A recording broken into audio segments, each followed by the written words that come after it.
Hello and welcome to Sports Voice. I am Sammy Krimstein. Claire Connor will be with us in approximately 2 seconds. And we're here with our lovely, third or fourth time guest, Calvin Kaplan. Ooh, we're shaking it up. Claire's in on the other side this week. How about it? How are we doing, everyone? We'll start with Claire, I guess. Yeah.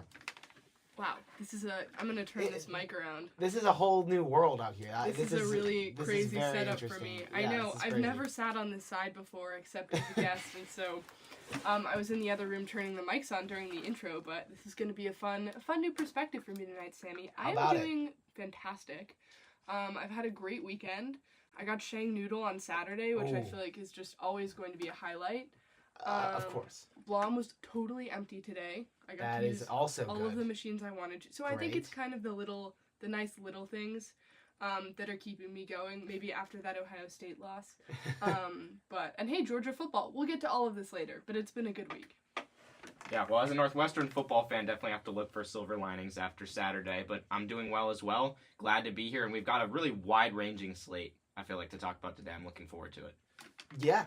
So, I guess we'll get things started with Northwestern field hockey because it was a big day for the Cats punching a ticket to the Final Four for the fourth consecutive year.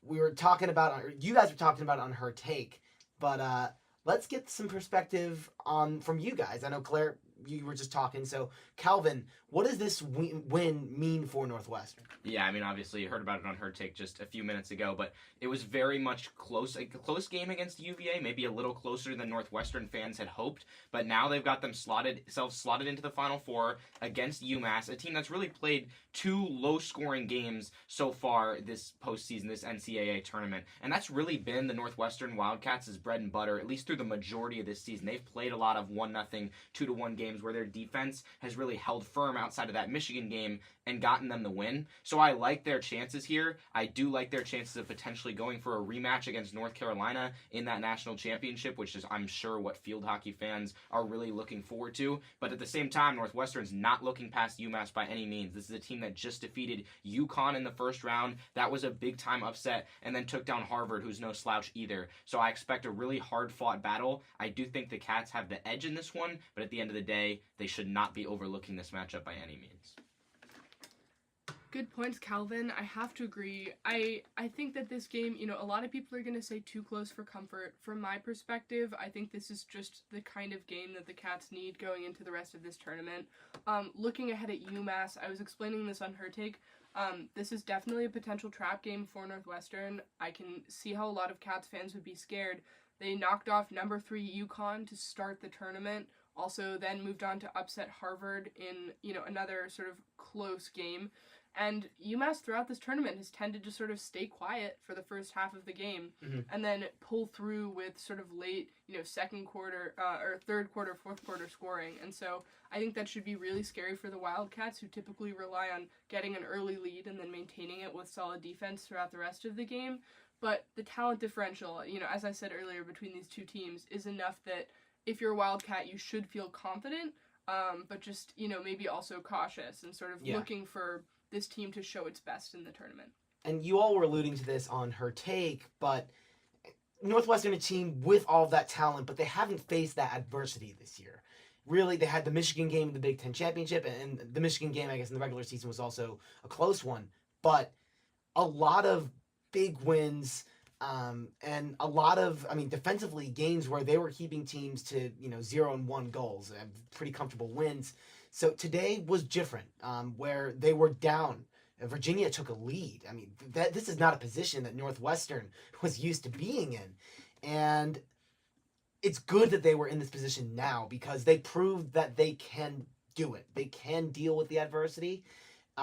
They can come back, right? They haven't had to do that.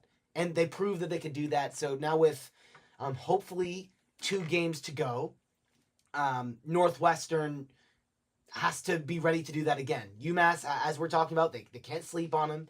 And if they can get past Massachusetts, a likely Tar Heels team awaits. St. Joe's very good as well, but I think that UNC Northwestern rematch in the championship game would it seems right. The vibes are pointing towards that happening. We'll see how it shakes out, but really looking forward to that. What do you guys think are some keys for Northwestern?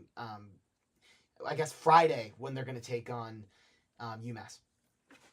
Yeah, I mean, I think I kind of began to cover this earlier, but from my perspective, it's, keep pushing forward, get some of that sort of characteristic early scoring out of Northwestern. That's been huge for this team. And then really just lock down on defense. I think UMass has upset teams that are excellent but aren't quite at Northwestern's level when it comes to stopping the opponent. And so I think all of that's going to be huge, taking the lessons that they learned.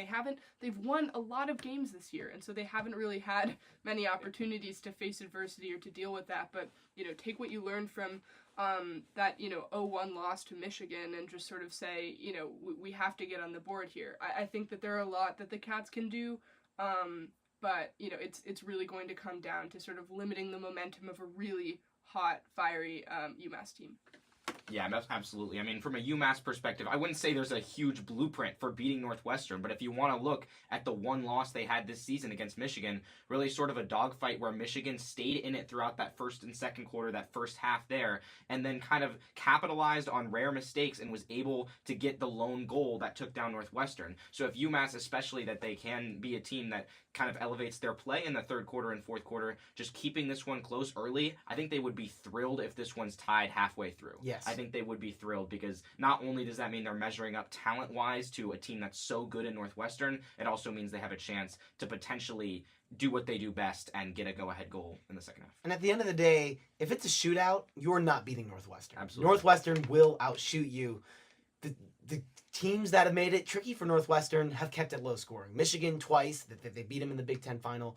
And then today, Virginia, who, really weren't playing as well as Northwestern was, but they were making stops when they needed to, and they were taking advantage of opportunities when they had them. So, like you said, Calvin, there isn't really much of a blueprint for beating this Northwestern team that has only been beaten once. But UMass, I'm sure they're watching the film from Virginia today, from the two Michigan games, and taking notes. And they have a few days to prepare. The Final Four will be played in Ann Arbor, so Northwestern probably happy Michigan got eliminated because they would have had the nice home field advantage. They were taken out on Friday. I'm losing track of time.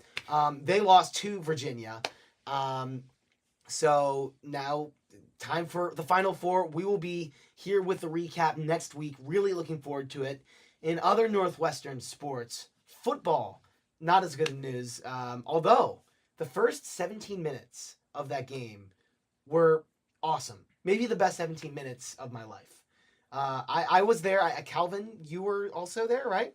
Actually was not, unfortunately, able to be there. I was very disappointed not to be, especially, looking at that score early in the morning. It was unfortunate, to say the least, because I was like, there's no way I'm going to miss an upset against Ohio State. But then, of course, the Buckeyes kind of ran away with it. Right. I mean, there were those first 17 minutes, right? I mean, it's just like, oh, my God. Like, we all kind of looked around. We were like, this may be happening. It was not happening. But I think as good as it could have gone for Northwestern, realistically speaking. I mean, not good, right? They got blown out. But they played some good football, and I don't think a lot of people were expecting them to do any sort of good on Saturday. So I want to hear your thoughts. Sammy, I was at the game because I got sent a picture mid-game of my great friend Abby Green and other great friend, her friend Steven. Yeah, they're right now as we're talking. Abby and Steven, up on the big screen at Wrigley, and then I looked down in the picture. And there's Sammy with our other friend Turner, and so I think that was a very fun moment for me. I wasn't at the game, but I got to see Sammy at the game and on the board. I guess I'm Wrigley, famous now. so what can I say? He's a Chicago celebrity. He's being very, very casual and modest about it right now, but it's a pretty big deal. I think Northwestern beat the spread in this game, which I think a lot of folks were not expecting. did lose their 33rd consecutive matchup with the Buckeyes, which is a little bit frustrating.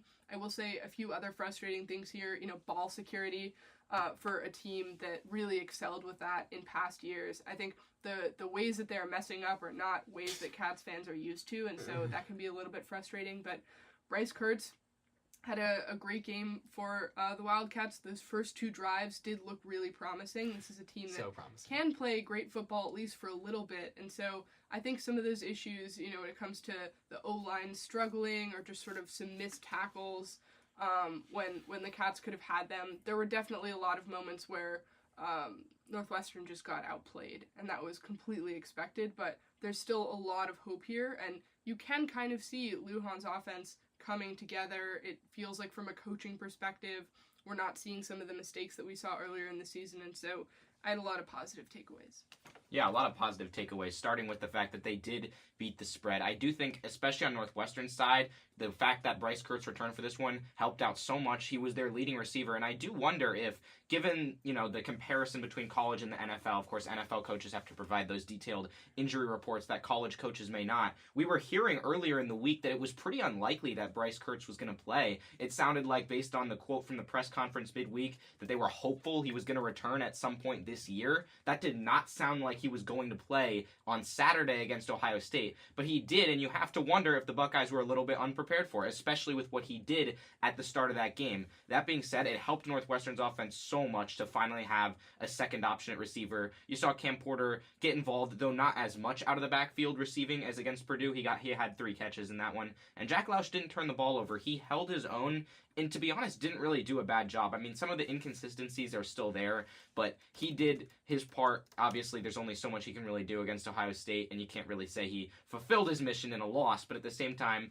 he did a decent job overall, I would say, in this game. I will say the one area where Northwestern was possibly slightly disappointing was obviously, besides that special teams that we just discussed, was run defense. I think, in my opinion, I expected the team to do a little bit better against Judkins and Henderson and at least be able to limit one of them, and both of them really had good games. Judkins had the 2 touchdowns. Henderson averaged almost 7 a carry. Like, we knew Will Howard was going to be able to throw on the secondary, but not necessarily that both of the backs would be combined for 150 total yards on the ground, even when not considering any other rushers on the team.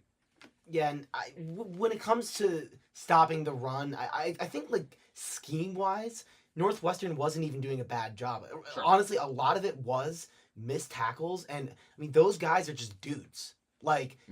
Bouncing off of dudes, making guys miss, right? Sometimes you just get, out-athleted. Yes. And I think when it came to stopping the run, that is exactly what happened to Northwestern yesterday. But yes, you would have preferred to stop the run better, especially when that is defensively what Northwestern kind of hangs their hat on, is being able to do that, stopping the run. But to go off what you guys said, it's kind of funny that we're talking about all these positive takeaways after a 31-7 defeat, but I really do think that it was a pretty good showing from Northwestern. Jack Lausch, after some pretty horrendous performances against lesser opponents, friends of mine were joking, he might throw 4 interceptions, it could be really bad.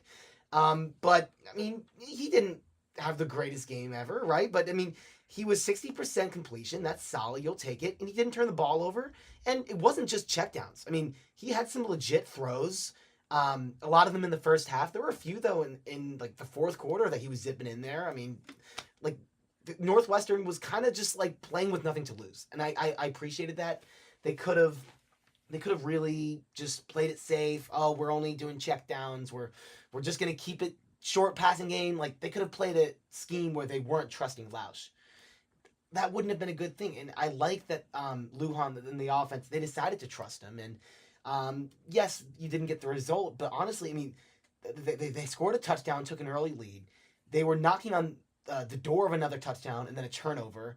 And defensively, right? They gifted Ohio State a touchdown with the punt, which was my seats were literally right behind that. So that was not great. But at the end of the day, this 31-7 score very realistically could have been, a 24-14 game. And that's a 10-point game. So I really think some of those stupid mistakes, they're just kind of flukes. that is what lost Northwestern this game at the end of the day, and you can't hate that.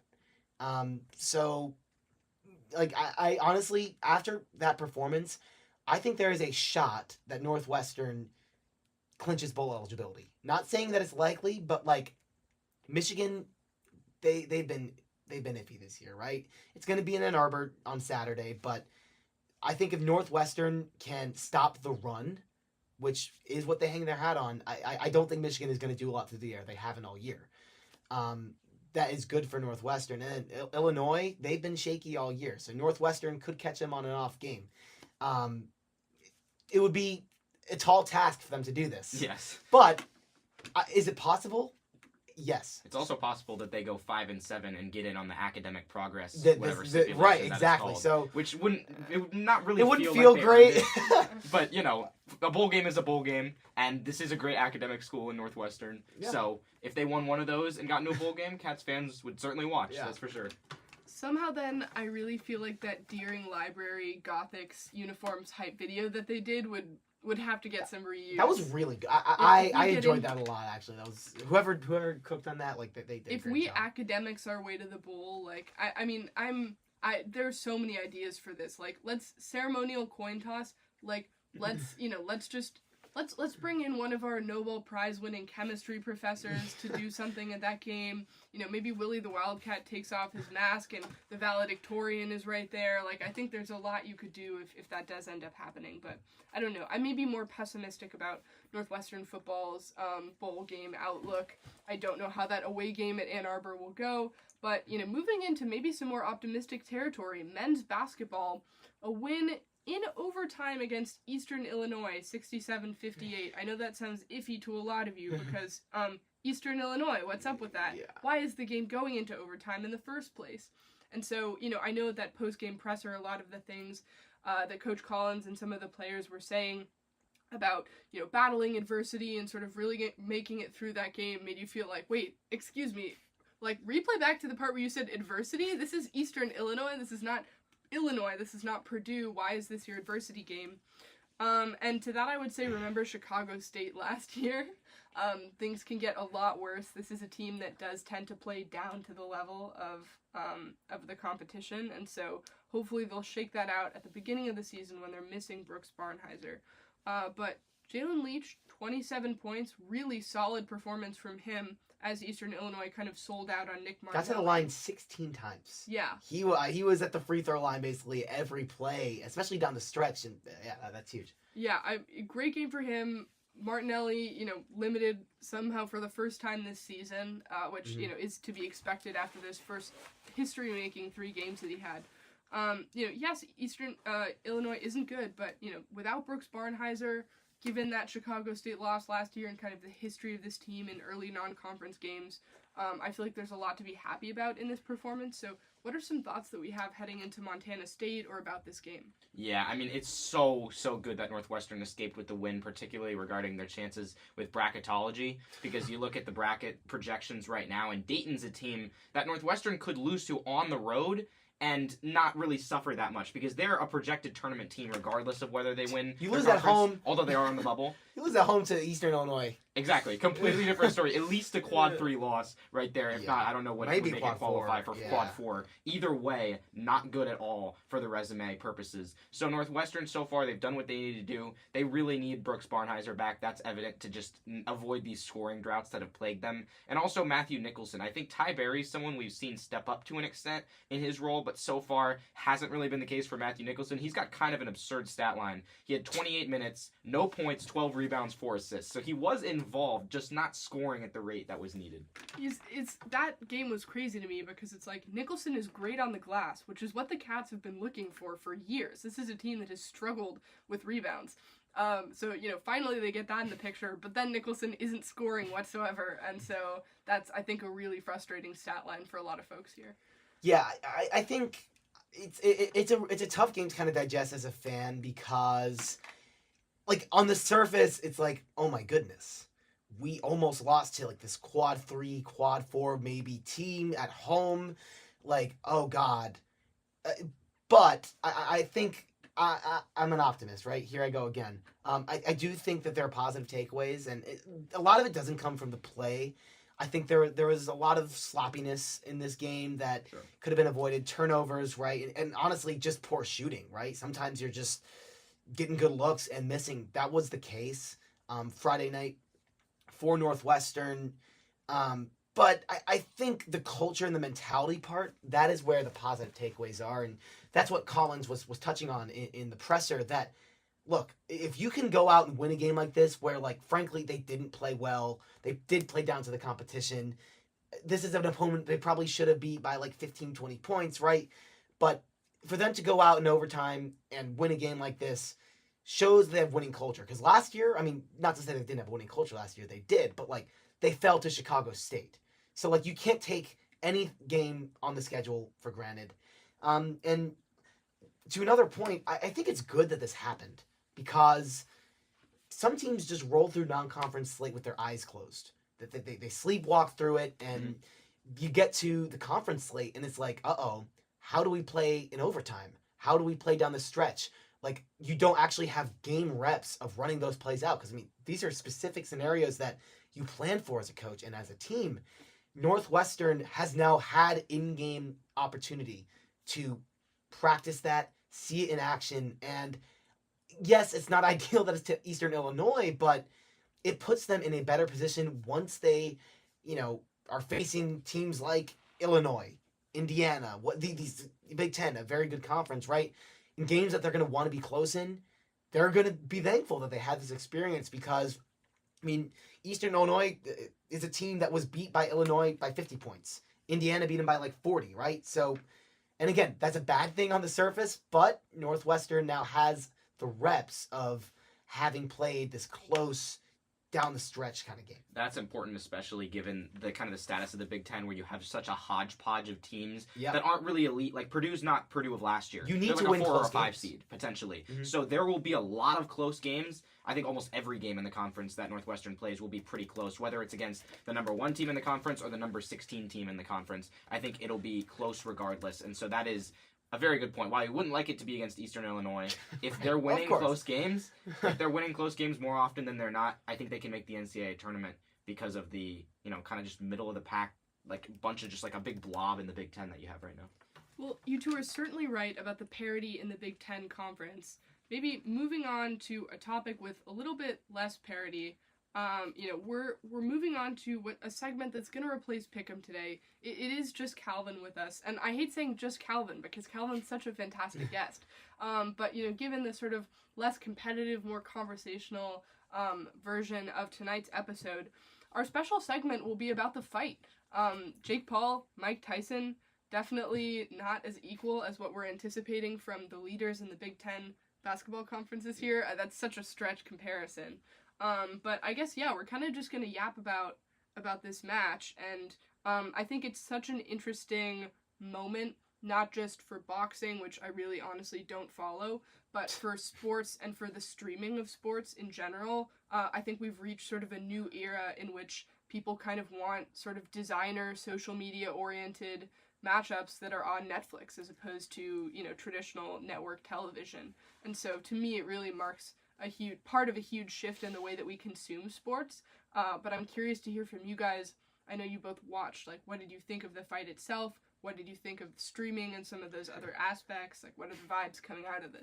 Okay, I'll preface this, and as I think Leo was talking on, if you guys have been tuned in since his show back at the 7 o'clock block, but, he said the same thing. I will preface this by saying I don't know anything about boxing. I did watch it because my friends had it on a few doors over, and that was like 11 o'clock or something. I was like, I have nothing else to do. This will be interesting. So I slide on a few doors over, and I do watch this fight. And entertainment wise, it wasn't very entertaining. I mean, it was the fight itself. But I will say this: people love storylines. At the end of the day, I mean, I think that is why we are so invested in sports. I mean, we love stories. People love stories. And this was just a fun, big story. And I think Jake Paul and Mike Tyson knew it. and they milked the story. They milked everything they could, right? I mean, the slap before the fight, and just all the drama, and like they're in Dallas, or I guess Arlington, Texas, technically, right, where the Cowboys play, sold out, all the lights, drama, and like that's exciting. And I mean, it's just human nature, I think, for us to be like, yeah, like I want to see this. This is fun, especially when the product itself is a physical fight. I mean, I think our morbid curiosity just goes through the roof there, and as did mine. And so yeah, I mean, they had to milk the drama because they couldn't milk the boxing. So. Right, and I think, I mean, I'm sure both Jake Paul and Mike Tyson made quite a profit from the night, and I think obviously Mike Tyson is 58 and Jake Paul is like 27 or something, and that is what it is, and I think we shouldn't have gone in expecting anything different than what happened. I mean, he's a 58-year-old man, a incredibly in shape 58-year-old man, and all power to him. Like, that is incredible. But I saw something on Instagram like, Father Time is undefeated, right? Yep. You can't beat Father Time, and so like, yeah, he lost the fight, but I don't really know if it dings his legacy too much. I think it'll kind of be remembered as just like a goofy little side quest in his 50s, right? Like, this isn't it goes on his record maybe, but like, people aren't gonna remember. Oh well, Mike Tyson. Oh no, like he lost to Jake Paul. He's not as good of no. Like, he's still one of the goats of boxing.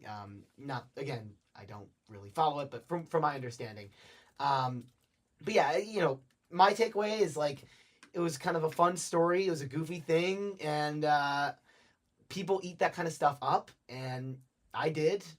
Netflix is profiting. Jake Paul's profiting. Mike Tyson's profiting, so yeah, that's my take. Yeah, absolutely. I mean, some stats from the night in terms of not boxing, but surrounding stats.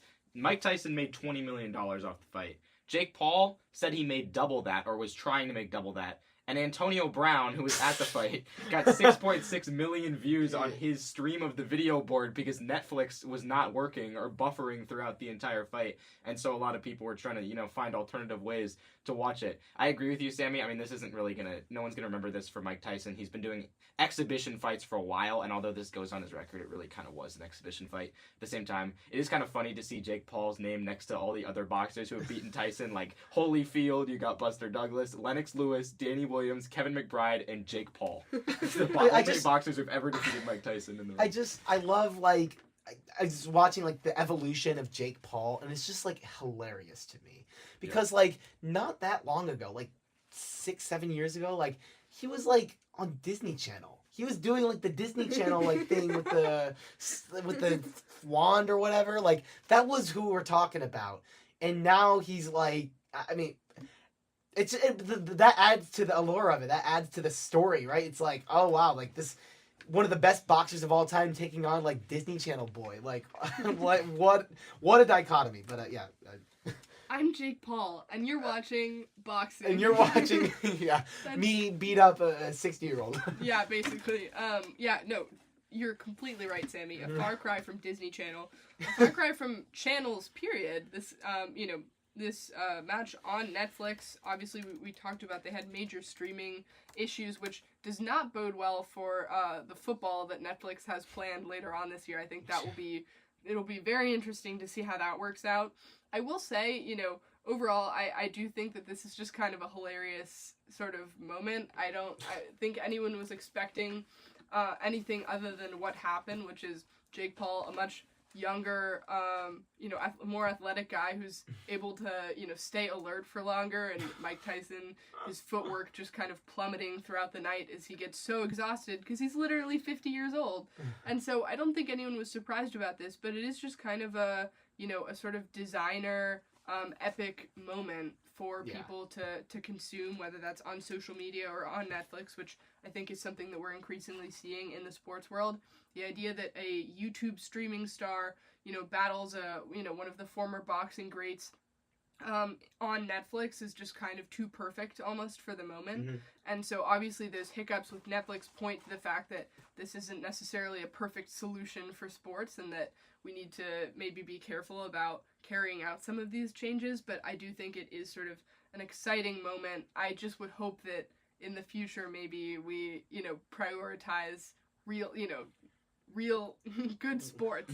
Right. Well, the quality of the boxing itself was just so incredibly boring, which is like you have all this build up and this perfect moment, and I hate to say rising star, the YouTube star versus literally Mike Tyson, and it's name brands and streaming and all of these, very sort of what's an FCC certified word I can use here?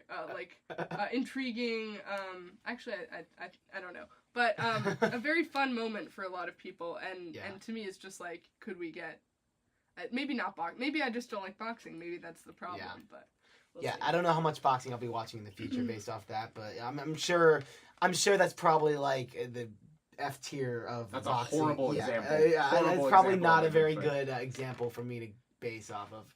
Yeah, I mean, it is kind of a slippery slope, because I think people want this kind of stuff. People want the storylines, but sometimes when you want the entertainment aspect, you kind of lose the quality of what you're actually getting. And I think the quality of the boxing, because of like all the extracurriculars and everything, was obviously pretty low. So I think just like we as a society have to be very careful with that, because I mean, we don't want all of that kind of stuff to just be reduced, all the entertainment to be just reduced to like clickbaity kind of pop culture sort of things, which people are inherently drawn to. So I think we just have to make a conscious effort to, make sure we put out quality things. Basically, if the Rizzler is playing Serena Williams in a tennis match 10 years from now on Hulu, I'm gonna lose it. And so that is please, the funny. Please tell me that this is just sort of a thing of the moment, as opposed to the long-term way that sports will be. Because yikes. Or boxing Baby Gronk. Oh my God. No. Do not get me started on Baby Gronk. I meant Baby Gronk. I said the Rizzler accidentally, because I literally don't know the difference between all of these people. I mean, honestly, it's like all the little Christmas ornament, right? It's all the same. It's all. Yeah, I think you may as well be correct in that they are all the same. Wait, no. Okay, I messed it up again. I thought I confused the Rizzler with AJ and Big Justice, and then thought that Baby Gronk was the Rizzler. I meant the Rizzler. He was the one. Okay, the Rizzler was the one on your mind. The one who went on Fallon, right? With the little green outfit. Yeah, the Rizzler. Yeah, well, Baby Gronk actually did challenge the Rizzler to a boxing match, which in reality is Baby Gronk's dad trying to like get any last ounce of attention he can out of his son, which is kind of a whole nother topic in and of itself. That could be a whole hour-long show in and of itself, I think, and I would probably I'll probably get into ranting territory. So and I don't know that you could call that show SportsVoice. I think that's something Baby else. Gronk voice. I don't know. Well, speaking of ranting, I think the Chicago Bears guys might be cursed. It is time to move to national sports, and another sad day for my Bears. For those of you listening out over the air, we're in the Chicagoland area, right? A sad day for us all. We lost to the Packers yet again. For perspective, everyone, the Bears beat the Packers last in 2018. I was in 7th grade when that happened. I am now a sophomore in college here at Northwestern University. So just like imagine, when the Bears last beat the Packers, which was that great 2018 Bears season, they went 12-4. The infamous double doink year, because yes, we are always cursed, even in our good seasons. But I wouldn't, if someone would have came down and told me, hey Sammy, you know how the Bears just beat the Packers? That's not going to happen again until you're a sophomore in college. At least. Well, at least, because they haven't done it yet. Yeah, let's not get ahead of myself here, because we were very close today. I was working at the Big Ten Network today for field hockey, so I wasn't able to watch the game. But the field hockey game, which is also very stressful and electric, we talked about it, ended, and then the Bears were at the 2-minute warning. So I was like, wow, time to speed things up, go from this one field hockey close game. My heart rate stays up for the Bears. And we drive down the field. Caleb Williams makes this great throw. Roman Dunze, I mean, the offense was clicking. I didn't watch the whole game, but looked like things were going well. Set up for a 46-yard field goal, right? You think, yes, you know what? I was like, yes, you know what? Finally, we may not make the playoffs this year. things have been kind of iffy, but like, you know what? We'll beat the Packers at Soldier Field finally. And of course, in typical Bears fashion, it gets blocked, and the football crashes down to the ground, as do my hopes and dreams. So a rough day. I think we're cursed. I know neither of you are Bears fans, but like just I don't know. Thoughts, therapy. Like Sammy, I need help. I'm so sorry. I mean, somehow like that 2018. The idea that the last time the Bears beat the Packers, you were like 11 straight games working on a book report on The Catcher in the Rye or something. Like what were we even doing? What was I that doing in was seventh such a grade? long time That's ago. a great question. I should find like my itinerary, like what I was doing, What you were doing on the day the Bears last beat the Packers, which was like December of 2018. That would be fun, because I couldn't tell you off the top of my head, but that'll be something for me to do when I'm bored at some point. Yeah, that was a rough loss. I mean, I was in Blom when this game was happening, and they don't really have the good works. It was showing like some race car thing in Pomona. And what are we on a Sunday? What are we doing? I know, but I was watching on my phone, and oh, that's so nice. 42-yard field goal for the Bears to win the game. Probably gonna win. How do you miss that? And so then I was really surprised to check back later and see, oh, they lost. Oh, that's gonna be really sad. And so I, texted my Bears friends to sort of offer my condolences. Yeah. But no, that's definitely a rough loss. But I do think, to some degree, this almost sort of reminds me of, when UCLA had like that disastrous, 50-0 loss against USC in a year where we wanted to fire our coach, and it's just like, yeah, I kind of remember you guys need to make some major. Was that Caleb changes. Williams era? That was before. I was pretty young when that okay. happened. But, I think for a lot of Bears fans who want to see organizational changes coming out of this season, sure, like, chuck in a rivalry loss. Like, make things as bad as they can possibly be, in order for things to change. I don't know if that's your outlook, but I've been hearing a lot of that. The weird thing is, like, I'm honestly satisfied. I wasn't watching the game. I watched the highlights, though, and I've been looking at it. Like, I'm pretty satisfied with how they played. I mean, the Packers are a team heading into this game 6-3. The Bears are a team heading into this game like losing 3 straight after the Commanders, broke our hearts yet again because we just cannot catch a break. But the Bears are coming out as cold as you could be. We just fired our offensive coordinator. That's like the only good thing that you could say from the last 3 weeks of football. But coming off that, they played well. Like the offense was moving the ball. Caleb Williams, he didn't turn it over, and he didn't throw for a touchdown. But like they were moving the ball pretty well. Swift had a few big runs. You feel really good about that. And then the defense, right? I mean, like you keep Green Bay to 20 points.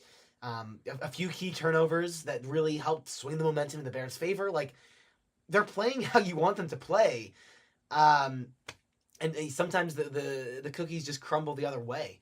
And that's what happened. So, like, when it comes to organizational change, this game honestly lessens that chance because, I mean, Eberflus coached a good defense. The new offensive coordinator, Thomas Brown, I believe it is, coached a good offense. So at this point, there's no reason to further consider any organizational change past what they've already done, at least from my perspective. Yeah, I mean, fair enough. Now that Shane Waldron's gone, you've got a lot of more possibilities than before.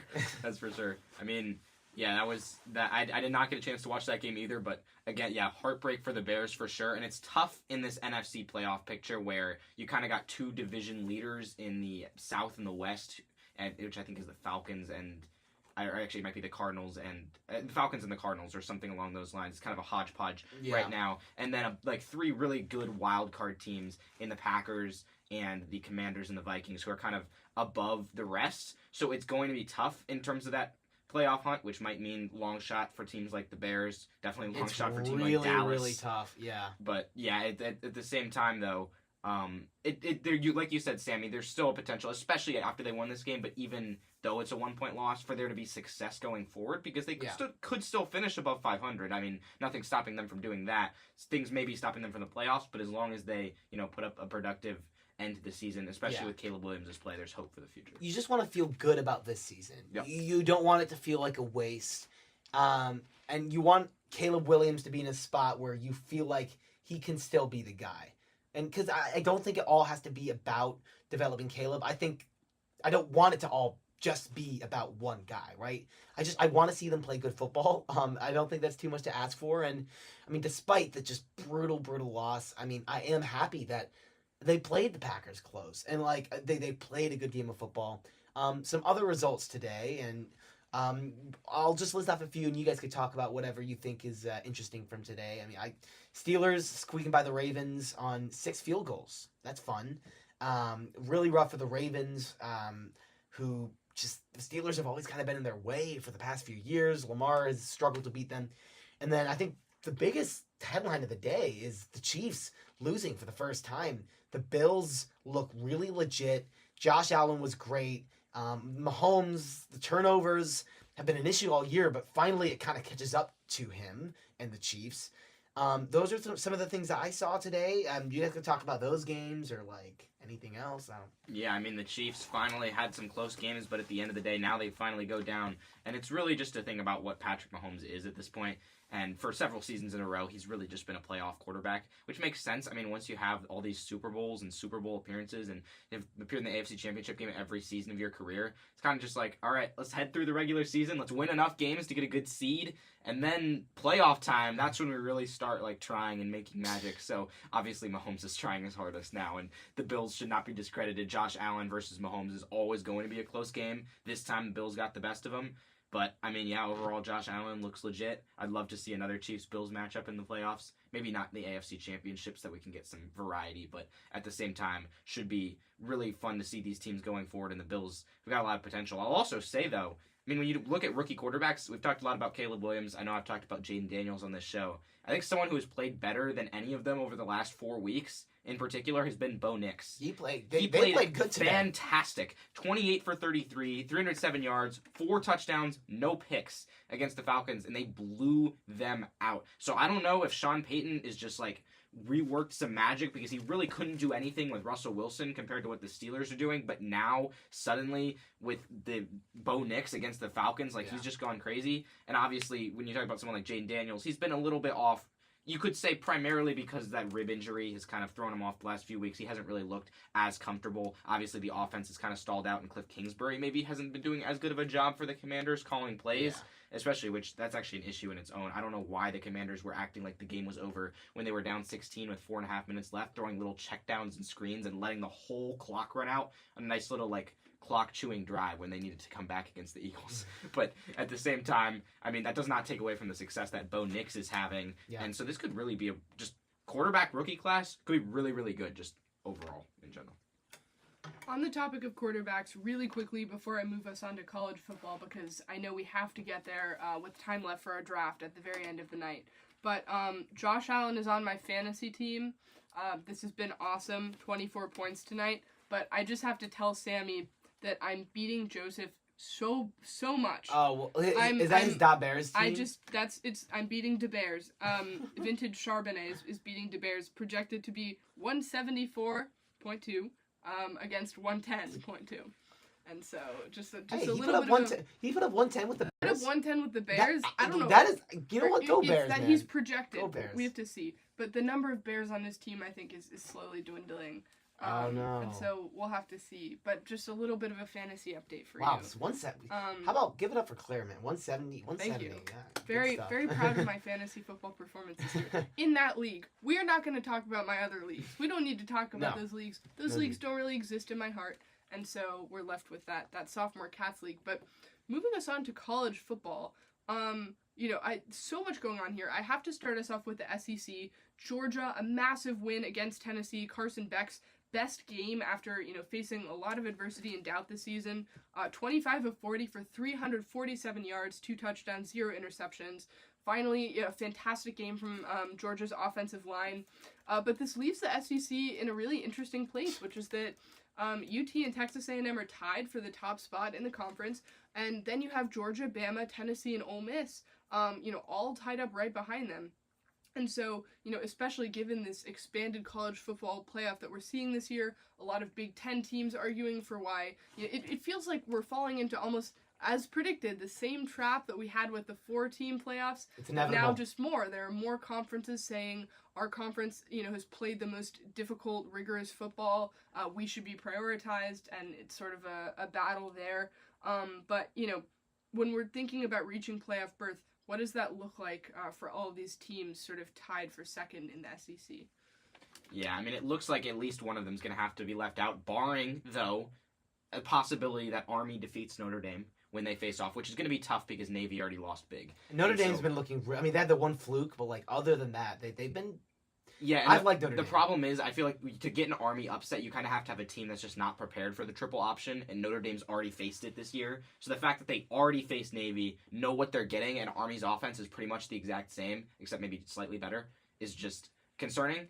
But overall, I mean, right now, obviously, I think Ole Miss is the team that's maybe projected to be left out. But there's a lot of different scenarios where you could have different teams happen. I'm really looking forward to that Texas A&M game. I'm from a UT family, a lot of my family went there to school, and so it's been 13 years since I last watched a game of Texas A&M. And back in 2011, that was probably one of the first football games I even ever watched. Wow. Was that game where Justin Tucker had a game-winning field goal as the last matchup between UT and Texas A&M. That's a tough game for Texas, especially since they stumbled against Arkansas, only won by 10. Now they go to Kyle Field, which is top 3 toughest place to play in the entire FBS, maybe only behind the Big House and Virginia Tech, maybe.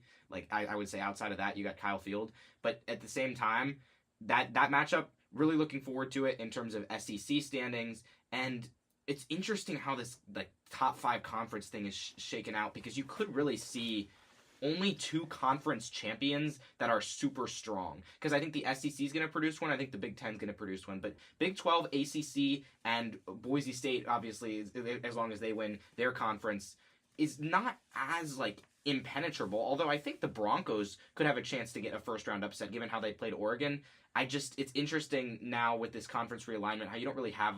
I mean, obviously you don't have a Power 5 anymore, but really it's just a Power 2 in terms of conference champions. Yeah. I mean, I'll say with the SEC, I think this is the power conference. I mean, the Big Ten, I mean, some of the records are better. I mean, you got Indiana, who's, still undefeated, right? But I think you could probably take 6 or 7 teams of the SEC, and I think I would probably rank them pretty close to the top teams in the Big Ten. I think if Ole Miss gets left out, I think that would be a travesty. I think, I mean, they haven't played quite as tough of an SEC schedule, which is unfortunate, but they can't really help that. They played their 2 losses, right? LSU and Kentucky, which doesn't look great, Kentucky, but those are both very close games that they were in, right? There have been no games that they have been owned in. And I mean, they had a convincing win against Georgia. 28-10. I guess they had to bye this week, but last week, right? So barring, they play Florida and Mississippi State coming up, 2 of the weaker teams in the conference. Barring any complications there, I would sure hope to see them in. I mean, they have the top-ranked offense, and I believe one of the top run defenses in the SEC. But, I mean, just with this conference in general, I mean, it's so tough because all these teams are so good, so talented, and someone's feelings are going to get hurt. Yeah. Because, you got to give these other conferences a shot, which is great and exciting and great. I mean, just good for the sport. I mean, Army, right, being in it potentially. I mean, if they can maybe upset Notre Dame, right, coming up, the prospects of them being in the college football playoff is, awesome to me. SMU, right, who they kind of come from the ACC, having this really nice season, could be in the CFP if things go well for them. So, I mean, I love the fact that all these conferences and maybe teams that you would never see having a chance at the national championship before will have a chance, but it still runs through the SEC, as they say. It just means more. It right? does. I will in say the Southeastern Conference. I think Boise State, obviously, we talked about the way they played Oregon, but outside of that, I mean, if they run the table, just that matchup, and I think they're more than deserving in that matchup against. I think right now, I mean, you could say maybe Ohio State was who they'd face, assuming, it's Oregon on top of the Big Ten, and then you got Ohio State potentially, or maybe Indiana, if the Hoosiers end up beating Ohio State, go undefeated. You could see would that shock instead. me. But I doubt. I'm sorry. Doubt they're gonna win. In the past few weeks, I've become an Indiana hater. I don't think they're legit. I don't think they've played anyone yet, and I am looking forward to Ohio State having a fun time next Saturday against the Hoosiers. I think they're going to have a great time. I agree with you, but I don't think it's a lock. I think there's still a shot that there's still a Curtis shot. Rourke pulls up some magic, who knows what could happen? There's a shot. I mean, Mike Tyson had a shot, but did he really? And so I'm in agreement with Sammy about that one. I think that'll be kind of a fun game to watch. I never really root for Ohio State, but I just find that Indiana just feels so fraudulent at this point. Like I'm kind of excited for the truth to. I mean, yeah. Picture this: you got Indiana beats Ohio State. They face Boise State round 1 of the playoff. Boise State wins, then takes down Colorado. Suddenly, what do you have here in terms of you have them in the last 4 teams left? There's so many chaos scenarios that are so fun. Also, just any scenario where Colorado gets wrecked in the playoffs makes me really happy. I mean, it's good for Travis Hunter, to have a Heisman candidate like him who's not a quarterback. I think, that's always great for the sport. And so there's a lot of exciting things going on at Colorado, but I've just despised their whole attitude going into this season and to so many other things. And so that would feel like kind of a good karma moment.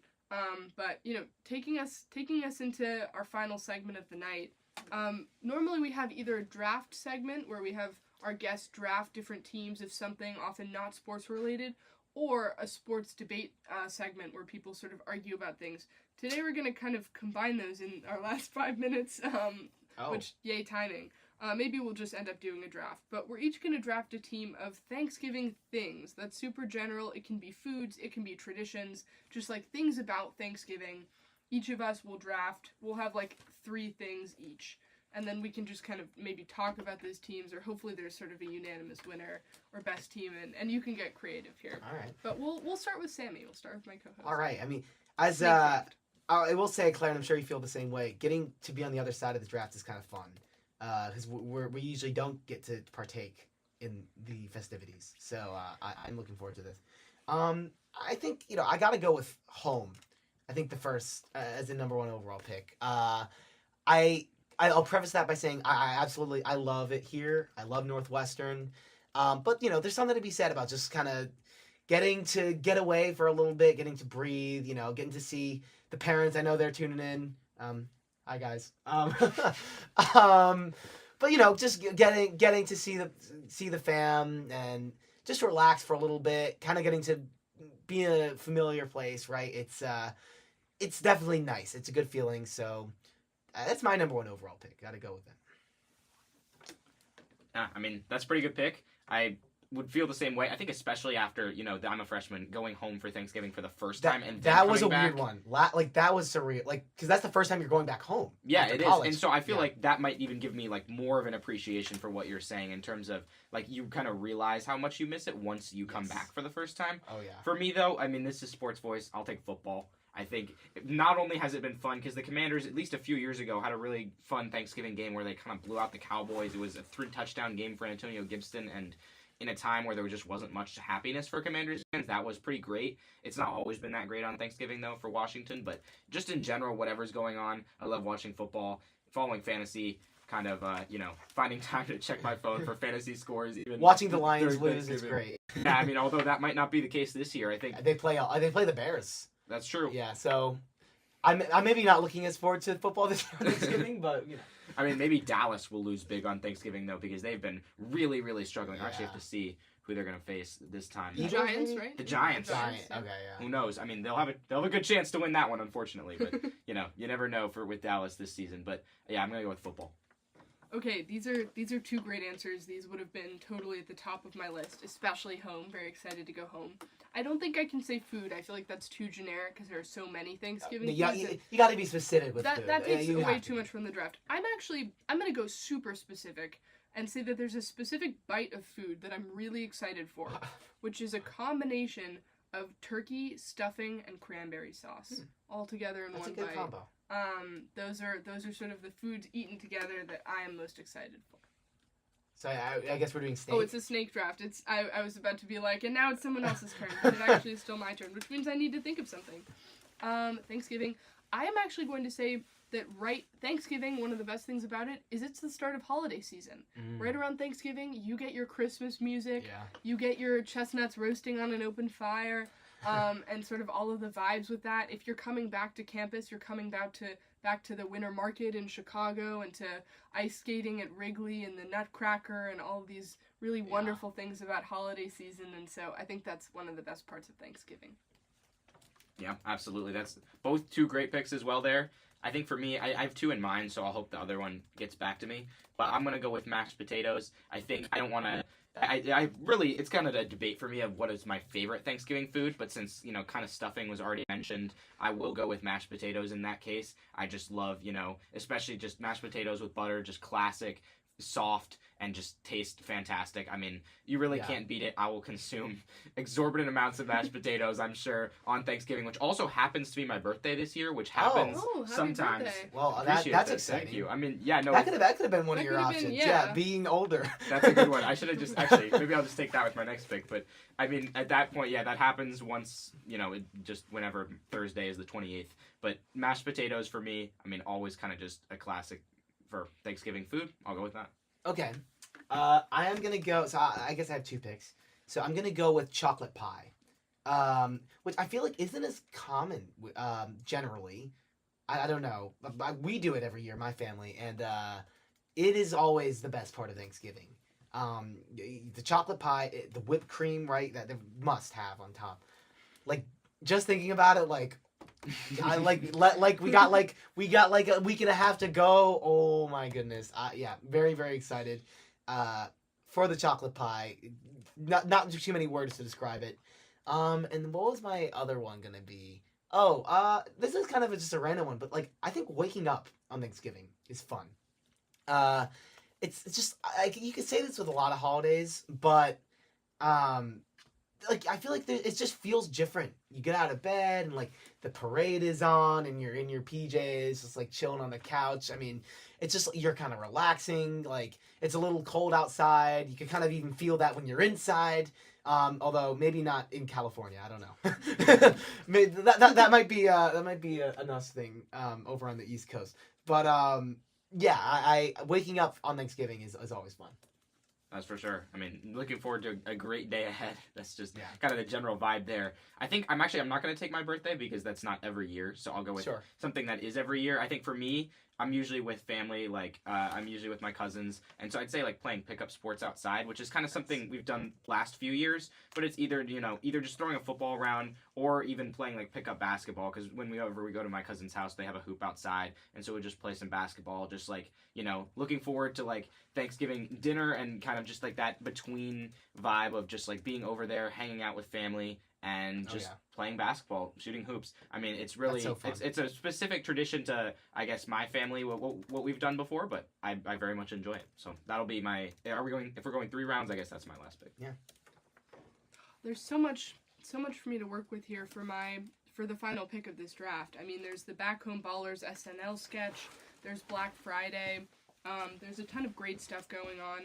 But I'm going to have to say gratitude, and I'm really grateful to be here with both of you right now. I was also thinking about gratitude. Absolutely. Yeah, I think I'm grateful to be here, but it's so nice that we get this sort of one moment of the year to reflect on all the things that we love and that we're grateful for, and so that's what I'm the most excited about. And I'm grateful that the best part of this draft is that we don't actually have to pick a winner. I think we're all winners of the draft because there were only 3 of us drafting, and so I would take any one of these teams. Maybe our at home can decide if there's a winner to the draft. We'll do a social media promo with this. It's very half-baked. You can just sort of add us on Instagram or Twitter. Tell us who you think won the draft, and we'll repost you. Maybe Thanksgiving doesn't need a winner, right? I mean, we can all be winners on Thanksgiving, right? Well, that will do it for us on Sports Voice. We had another electric episode. Calvin was here. Claire and I, we're always here. We're boring. But no, we're not boring.